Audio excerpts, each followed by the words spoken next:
All right, everyone, welcome back to the show. I got my attorney, John Revella, on the line here, and I've been twisting his arm for like 5 years to get him on the show, and Sure. he's been rejecting me like a girl in high school. And finally, as they say, persistence breaks resistance. So I finally got the guy to cave in and get on a podcast. So I'm excited to dive into John's journey so far as he's grown a very successful practice. And before we get into that and some tips and tricks on, buying and selling property the right way, John, how did you give me your quick backstory in like 2 minutes or less on how you got from, a college kid to a real estate attorney? So don't go before that, just after? Yeah, Because it started before.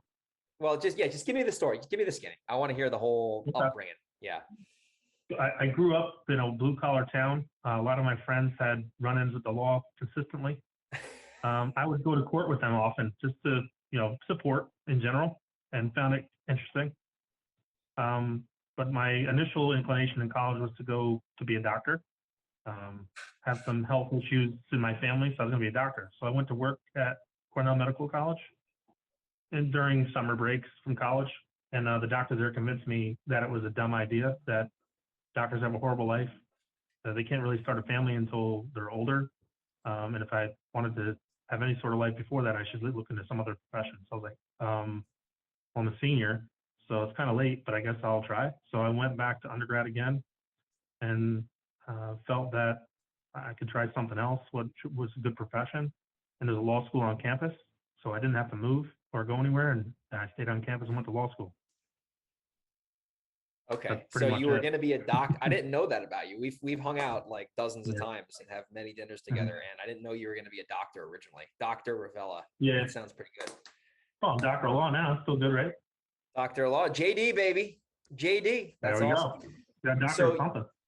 Yeah, for sure. So you went to law school, and then you started out, you were not working for yourself. You were working for a law firm. So how did you get into that? And like, what was your first couple years in the legal field like? And then how did you eventually transition to being a, solo? When I first got out of law school, in New York, you have to get barred first to do actual law work. So before I took the bar, I was a contract paralegal for a big firm in Manhattan. They did mergers and acquisitions at Paul Weiss. So really it's just doc review and kind of learning the big, huge law firm practice. And I was like, I wasn't really feeling it. I would leave for work at 6 a.m. and get home after midnight, Monday through Friday. And then Saturday was usually 9 to 9 and Sunday was 9 to 5. I already had a small baby, so I was like, this isn't really working for me. So I was looking around, and at the time I was living in the city. So we were looking back where I grew up in Walden, New York, and Orange County. And the firm in town, they were friends of the family, and I inquired there if they were looking for any attorneys to come in. I was taking the New York bar and wanted to get started, and they took me on. So for 3 years, give or take, I worked at Jacobitz and Gubitz in Walden, New York, and did mostly litigation, employment practice, sexual harassment, discrimination, that kind of work.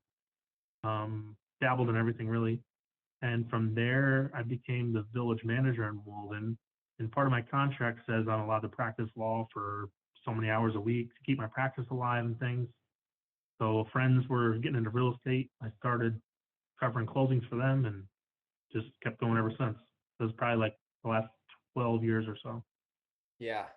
Yeah, that's interesting because you got your taste in, all this broad law stuff, all the stuff you mentioned, and you ended up, settling into the real estate industry, which, it's got its fair share of hiccups, which we'll talk about on the rest of the show today.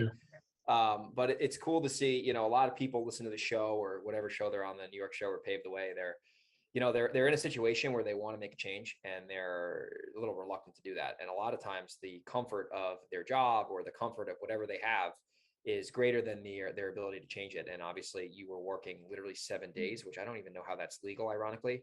And you were like, yeah, that's crazy, bro. I mean, that's Yeah. serious work. I feel like I bust my balls and that's nothing compared to what you were doing. I work, decent amount, but I also screw off quite a bit. But yeah, it's cool to see you make the change. And I'm obviously glad you did that, as well as, the 7 other top investors you work with in our area. So we appreciate your old law firm working you to the bone to get you to make the change to then come up to Orange County. So let's just start to cover the nuts and bolts now on really how the process is in New York and why it's different. Because I have people I know, and I still do a fair amount of business in other states, California, Texas, Pennsylvania. And honestly, it's really easy. You just sign a contract with a seller and you're in contract. You go to title or escrow and you close, and it takes like a week if you have all your ducks in order.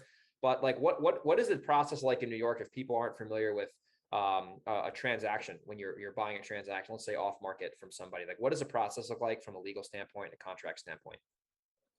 So New York's very different, and it's an easy answer initially is that due to litigation.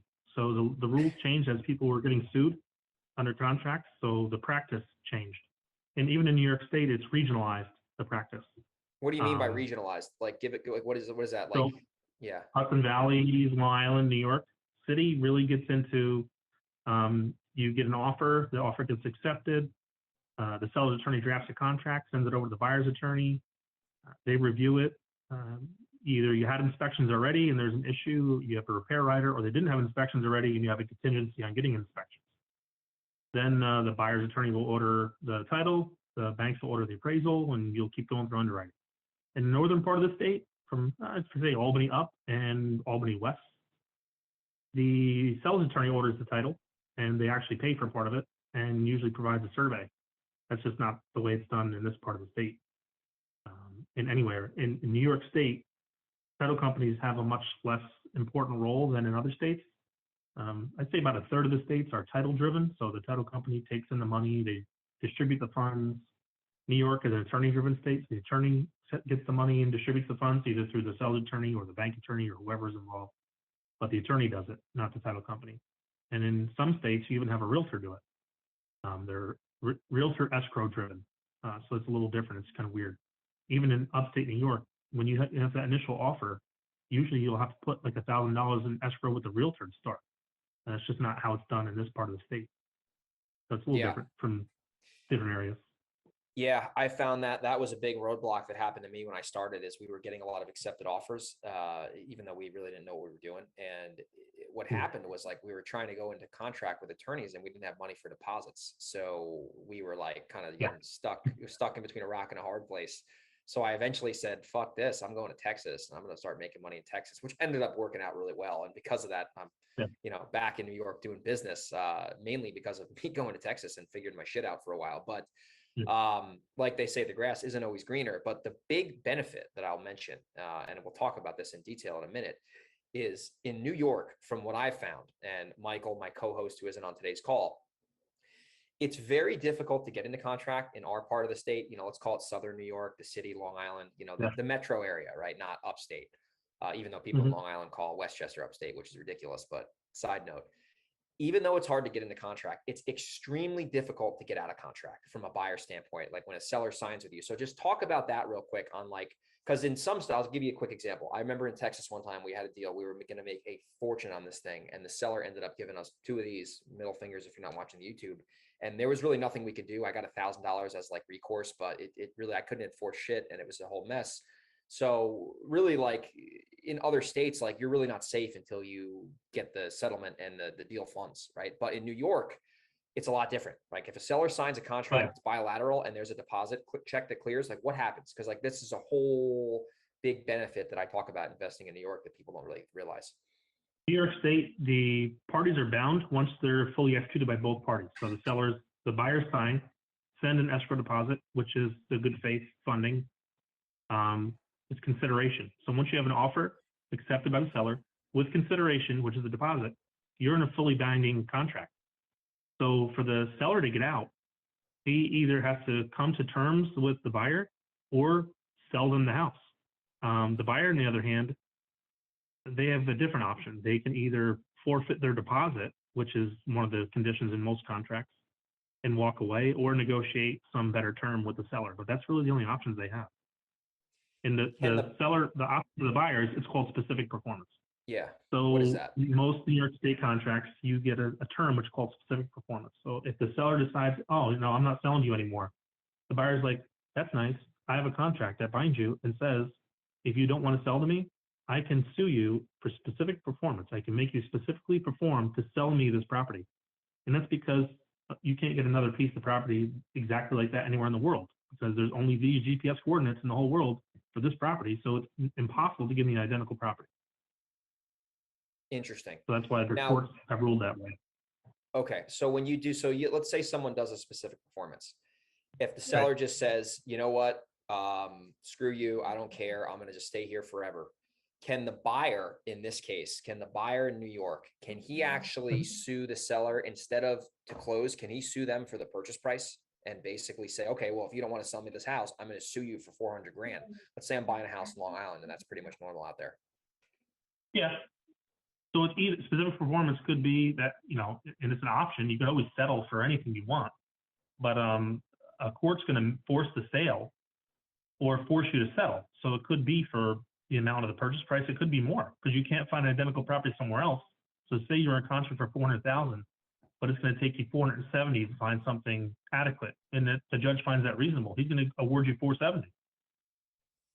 Yeah, if you're a seller, listen to this. You better listen up. I doubt sellers that I buy from listen to this show, so I'm not too nervous about that. But that's a big thing in New York. That's a big thing in New York, which we're going to actually transition into wholesaling in a little bit. But a lot of people don't understand this. It's very hard to get into contract. It takes time. That's why. It sometimes takes a couple weeks.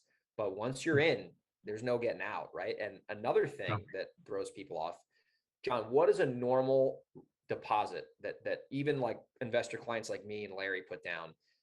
What is that normally? Because the reason I'm saying that is because there's some other places where you can put down $10 and you have a fully binding bilateral contract, which is insane. I've done that dozens and dozens of times in Texas, and New York, it's like a whole nother planet. Yeah, technically you're bound if you give $1 because it's considered consideration. But in New York, you're giving 5 to 10% minimum on a contract. Yeah. So if you're buying a house for 200 grand, you're putting down 10 to 20 grand 20, usually. 20K, 10 or 20K, yeah. Yeah, hard, Absolutely. non-refundable. That's normal. So that's the buy, and that's to the listeners, that's the buyer's recourse. So if the buyer says, I don't want to buy this, then they're going to have to forfeit the 20K or that's it. So the seller will get that in compensation, which is good though. I will say this. If you get a deal tied up, let's say you put $1,000 down or $2,000 down, let's just say you're buying a cheaper property and you do that. If you're the buyer and you ultimately don't want to close, which you shouldn't be doing anyway, because it's not nice to sellers, but if you don't want to close for some reason and you are cool with losing the $1,000, that's all the seller can pretty much get you for. You're not legally obligated to buy. Is that correct? Or am I not saying that correctly? No, that's correct. You're not legally obligated to buy the place. That's your out. And that's your risk is your deposit. Your risk is your deposit. Sometimes there'll be a stipulation in there that'll say you got to cover X fee, usually something nominal, like say they had to do a survey for you or some kind of repair. They can try and sue you for that cost, whatever it is too, but that's not common. Okay. How often do you see stuff like this happening, like with specific performance, mainly with sellers not wanting to sell to buyers, because you deal with hundreds and hundreds of deals a month? So like, what do you normally see? Like, how common is this? And what do you normally do in that scenario with clients? I have in my practice had maybe less than 1% have that occur. Okay. Mainly because the other attorney is telling their client like, yo, you're not, there's you no way you're doing this. Yeah. So as we wrap that topic up, I'll share just a quick case study on this happening. So John, you remember this vividly, I bet. One Kit Court in Monroe. We won't mention names. We'll just mention addresses. No. I had a property that was a relatively good transaction, and the seller texted me or called me or whatever. And he said, Greg, I'm not selling you this property anymore. And I said, hey, seller, that's fine. Totally get it. But you're going to have to speak to your attorney because he's probably got some news for you. And he was stalling this thing out for like weeks and weeks and weeks. And I remember vividly, he was like, when do you want to close? And I remember like, obviously his attorney was like, hey, like, you might not want to sell to him, but you're pretty much SOL. You got no choice. He'll sue you for the purchase price and then some. So sign on the dotted line. And we ended up getting it to the finish line. So I knew in that scenario, I had leverage against the seller. Because in some states, when they do that, it's a whole process. You got a cloud title and it really doesn't mean anything. And some title companies will just not even care about it. So anyway, that's a solid, foundation to kind of build on the show. So second thing I want to cover is wholesaling houses in New York. So if people aren't familiar with that, John, can you just kind of inform the listeners on what a wholesale deal is from an assignment standpoint and from a double close? Just so you know, in New York State, I'd say at least half the attorneys won't get involved in wholesale deal. I'm not sure what their fear is. It's pretty straightforward. It's just a matter of doing paperwork. It's where a buyer will come in to negotiate for a property. Sometimes they'll be in contract. Sometimes they'll have some other agreement where they can negotiate or market the property. So they'll remarket for whatever reason. Sometimes it's because it's an estate issue or something, who knows, but the buyer will then market it to an end buyer. So say it's an investor that's going and just looking at properties and they're marketing, looking for property that's available, and they'll find something, they'll get into contract with a seller for a certain price, usually because there's some issue with a repair or something, who knows. But something that an investor might not want to get involved with, but an end buyer who's going to make it the forever home might, be okay with. And that person will contract, the wholesaler will contract with the end buyer for a fee and be the buyer on the end closing. So there'll be contract between the seller, the wholesaler and the end buyer. And paperwork in between will be deeds, transfer docs, and it's not really too complicated, but for some reason, some attorneys don't want to get involved in it. I haven't really had much issue with it in my field, though. Yeah, I know. And that's why we like using you, because you're okay with doing those types of transactions, which are totally above board and legitimate, assuming you do the right paperwork, which is why you get the right attorney. My question for you is, in New York State, I know it's, Long Island's a little different from where we do business, and, Westchester's a little different from Orange County. What have you seen? Have you seen the assignment be easier, or the double close, which is actually when you buy the property for a minute and then resell it? Like, what have you seen to be more straightforward, just to make sure a lot of these transactions are going to happen? If you get the seller to sign off on the assignment, it's a lot easier. There's not a lot of interference as opposed to double close. But you can double close. They don't really have anything they can say about it if you're double closing, but they'll try and cause a problem with it. There's usually more hair in a double close than there is in an assignment. As long as you have a seller willing to sign off the assignment, it's easier. But otherwise, I don't really have an issue with either one. But it seems that the assignments are easier and cost less to the wholesaler. Yeah, if you can get the seller to agree. Yeah, they definitely cost less. There's yeah. less fees involved. So that was actually my second when you do question. a double close. If you double close, you're paying transfer tax twice. If you're covering their costs. Yep. And you're paying for filing 2 deeds. That's really the difference.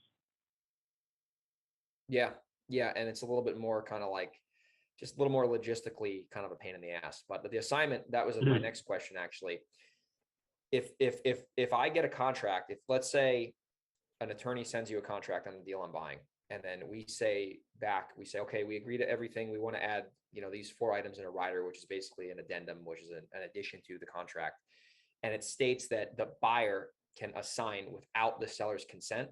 Do they need to sign again, or are you good to go to assign that and the seller doesn't have to sign again? Because California, it's a whole other animal to do assignments. If they sign a contract that allows an assignment without, if you sign a contract and they sign the contract with assignment without consent, then you're allowed. That's one of the contract terms.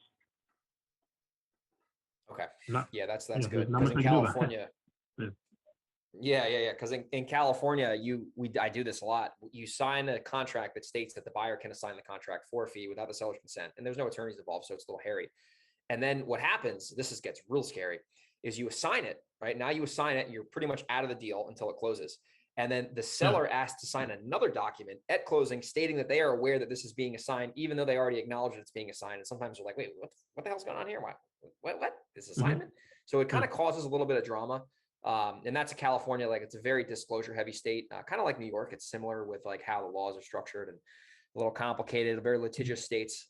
So the big takeaway for listeners, honestly, when it comes to wholesaling in New York is, number one, you need to work with an investor-friendly attorney like John or whoever, because if you're working with an attorney who doesn't do this or is not familiar with this, they're going to tell you a lot of stuff that just quite frankly isn't true. They're going to say, oh, you can't do that. It's not allowed here. They're going to say all this crazy stuff that's obviously not true.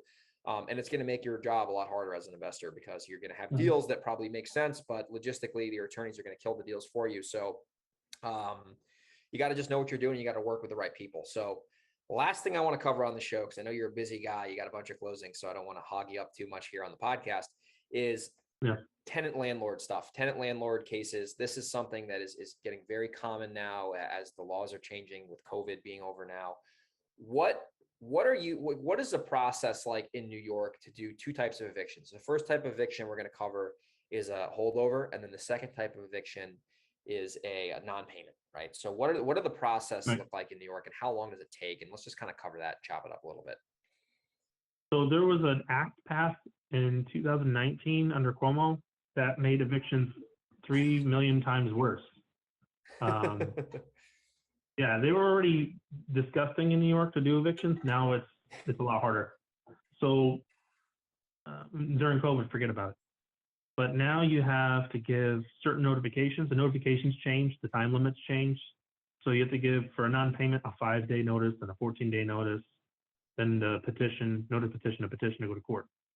For a holdover, it's a way harder process than it used to be.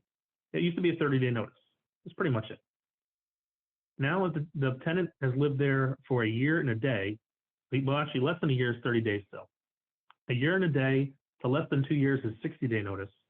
And 2 years and a day plus is a 90-day notice to let someone know that they're going to get evicted for being a holdover. The worst for landlords, I think, is you're not allowed to raise rent for any of these tenants by more than 5% without giving them notice of 30 days, 60 days, 90 days, depending on how long they've been a tenant. That seems more problematic for me, for an investor anyway. Because you're not going to get that rent raised for that much time. That's hairy. That's under the same law. Yeah. So let me just summarize that to make sure. So let's say, for example, this has happened to me before. That's why I hire attorneys, right? Mm-hmm. So I had a tenant. We're in the middle of this right now. We're in the middle of 2 of these. The tenant was paying like $950 in rent, and it was just not cutting it. Like it was not cash flowing. It was a good deal. Yeah, the equity made sense, but the cash flow was not there. And I said to the tenant, I said, listen, I'm gonna either give you money to leave or I'm gonna do an eviction. But either way, like this is not going to work. Like you're going to have to get out. And we ended up getting into this whole thing and we worked it out. But let's say I were to tell the tenant, you know what, if you want to stay here that bad, I don't mind it. You have to pay market rent, and market rent on this property is like $2,000. Let's call it 1,800 because it's a little shitty. It's in a little bit of a shitty area. So let's just call it 1,800. Yeah. So from what you're stating, and they've been there for 20 years, hands down, like longer than that. If I wanted to raise their rent from $950 to $1,800, which is essentially doubling it, I would then have to give them 90 days notice. So 3 months notice that I'm going to hike their rent up to market rent. And I have to wait 90 days to even collect that first $1,800 payment if they accept it. Right. And think about this, say they don't accept it. And now because you sent that to them, they don't even want to pay you any more rent. So they don't pay you rent for 3 months. You're not going to be able to evict them in that much time anyway. So you might go 3 months without getting a dollar. And still have to evict them, and then you evict them for a non-payment. Interesting. So a lot of problems. Yeah, so interesting. So this is why people sell me houses cheap that are landlords, because they don't want to deal with this, and I'm willing to do it because it's math. So in that scenario, that didn't end up happening. It ended up working out a little bit better, but actually a lot better. But so let's say they say, screw you, if you're going to do that, then we're not paying, and they say, double middle finger for that. Now I'm not collecting rent because they're not paying, but then I start a non-payment eviction. And let's say halfway through that, they hire an attorney and the attorney says, they're going to pay. They want to pay up. They're behind a month and a half. They want to pay their, $1,200. Am I legally obligated to accept that rent and basically stall it out? Or can I say, no, you know what? Forget about it. I'm just going to go forward with a holdover at that point. Like, can you do that? Or, you see what I'm saying? Because they have a lot of leverage if that's true. So if you so when you do the 90-day notice, I don't want to give legal advice online, but most attorneys would say, do your 90-day notice to increase rent along with the 90-day notice to evict for being a holdover at the same time, just in case they refuse. At least you're not tolling the bell on the clock. You're still going through the same process without delaying anything on your end. Interesting. Okay, so you basically you're kind of covering your ass in case they object. Okay. So most attorneys will tell you the same thing for a non-payment. Anybody that's doing a non-payment will tell you simultaneously file the holdover, because if they come to court with the money, the judge will tell you, well, you are evicting for non-payment. Here's your money. Done. Then you have to start all over again. Interesting. But if you're there for a holdover, it doesn't matter. Yep. Just do them both. You're better off. You're better off doing them both. Now, can there be, obviously you're not giving legal advice online here, so that's not what we're talking about, but we're just covering theoretical stuff, hypothetical because I don't know what state these people are in.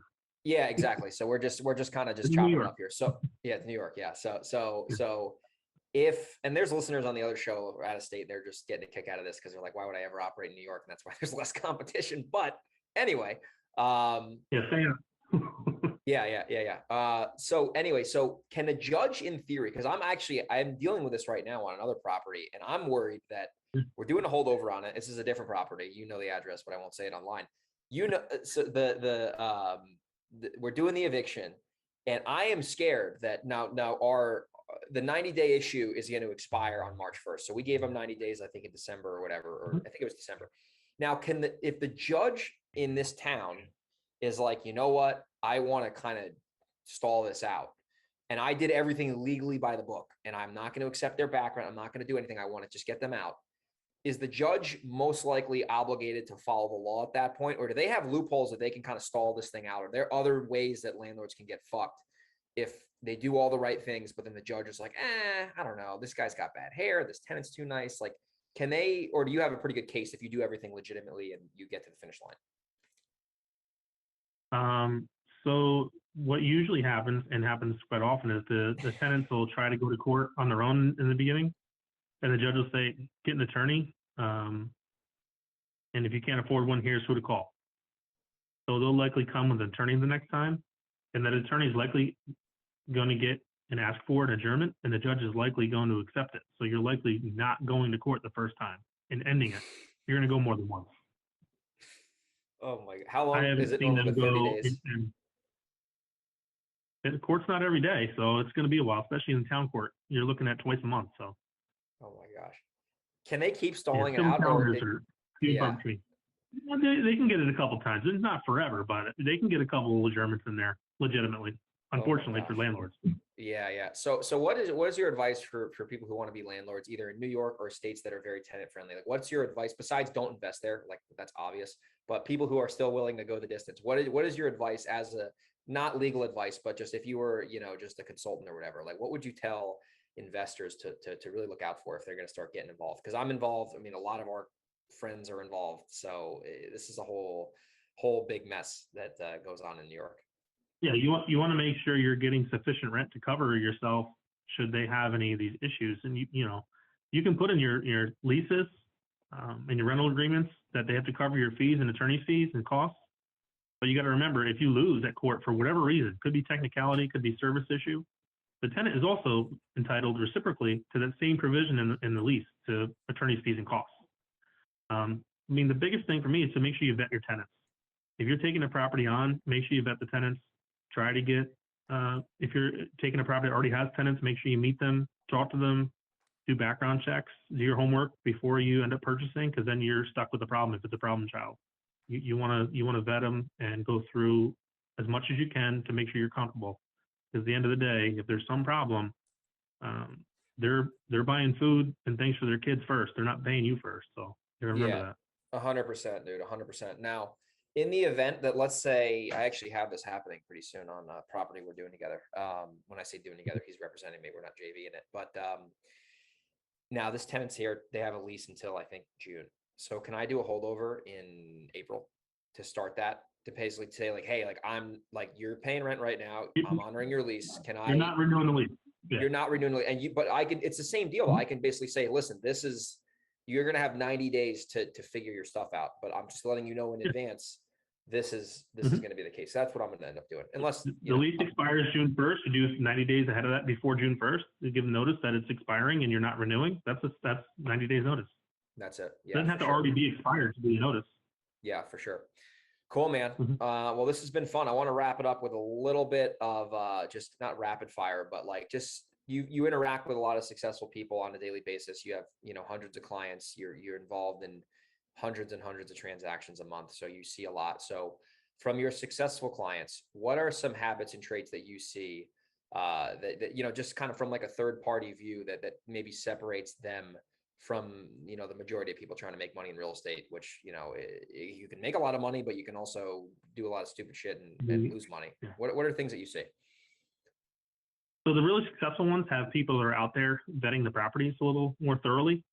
They're checking foundations. They're checking the big ticket items. So well and septic, big money items, furnace, the plumbing issues. Those are big ticket. You want to look at those big ticket items. They don't screw yourself in the end. That's the big one. The other things that really help is making sure you have good representation, because some of these sellers you're getting investment properties from, they'll put in weird stipulations and contracts that really screw you over as an investor, especially if you're trying to assign or double close, especially about tenants taking over bad tenants. You want to get the rent rolls, you want to get current leases if there are any, and get some history on them to make sure that you're not getting into a bad property or bad investment. Yeah, that's huge, huge, huge stuff. Especially you mentioned septic. That is my new rule now. I actually ran into this in New Jersey on a deal. There's if you don't get a septic inspection, I mean, I bought 55 Foss sight unseen, but my one stipulation to the seller was, listen, I'm getting a septic inspection. That's the only thing I need. Because if that could be your profit, that can be 30 grand if you really fuck it up, and if that could be your profit right there. Like, you know what I mean? Like that, and those things that you got to be aware of. And you unfortunately got to get bit a couple times to probably learn that, right? It's easy to hear this on a podcast, but until you get kicked in the face, you're not really going to emotionally connect to that lesson we're trying to share. So definitely do your homework, get good representation, and do your business one deal at a time. I see a lot of people, they try to, get 10 houses a month or 15, because they see people online doing it. But, your business success is going to be built on one deal at a time. It's not going to be, trying to get 15 houses at once, because that's probably going to lead to errors that John just mentioned, where you're not doing your due diligence, you're not getting into contracts that are making sense. So that's great advice, man. And I know you see a lot of it on the daily. So I really appreciate you coming on the show and sharing some wisdom on how it works in the real estate game, especially in New York. If people want to, connect with you and they want to potentially have your firm represent them in transactions, what's the best way for people to reach out to become a new client if you have the availability? Well, email is probably the easiest because I have 3 people checking the email all day. It's probably getting looked at between 7 a.m. and 3 a.m. every day. So they're going to get responded to pretty quickly that way. That's probably the fastest. And then there's other ways to reach out, but I mean, that's probably the quickest and easiest. Okay. Is the email, can I share your email? Yeah. It's more important to let everybody know what's on your hat. What hat is that? New York Jets. Yeah. Some choices that people make aren't really wise ones sometimes, If I want to be on a podcast with a Jets fan. Well, I'll tell you what, I took my brother to a Jet game. I know. I took my brother to a Jet game for his birthday with my dad, and they got spanked by the Patriots. And I said, maybe I'll get a new hat out of it. So got this hat. It fits on my head well. It could say, Penis Face Club or whatever, but the hat fits really well. So I figured I'd just wear it. It's green like money. You're perfect. That's right. That's right. So if people want to connect with John, his email is johnrevella@hotmail.com. Anna will put this in the show notes. It's John, JOHNREVELLA @hotmail.com. If you're interested, don't reach out to John if you're a tire kicker, to be candid. He's very busy. He has a lot of clients. So if you have a property you're actually going to buy and you somewhat know what you're doing, if you don't, call me first. I'll vet your deal. And then if it's actually a deal, I'll bring it to John. JohnRevella@hotmail.com. John, I appreciate you coming on today, man. This was a lot of fun. Thanks, man. And I'm looking forward to seeing you in a couple of weeks when I'm back in New York. Absolutely. Appreciate it, man.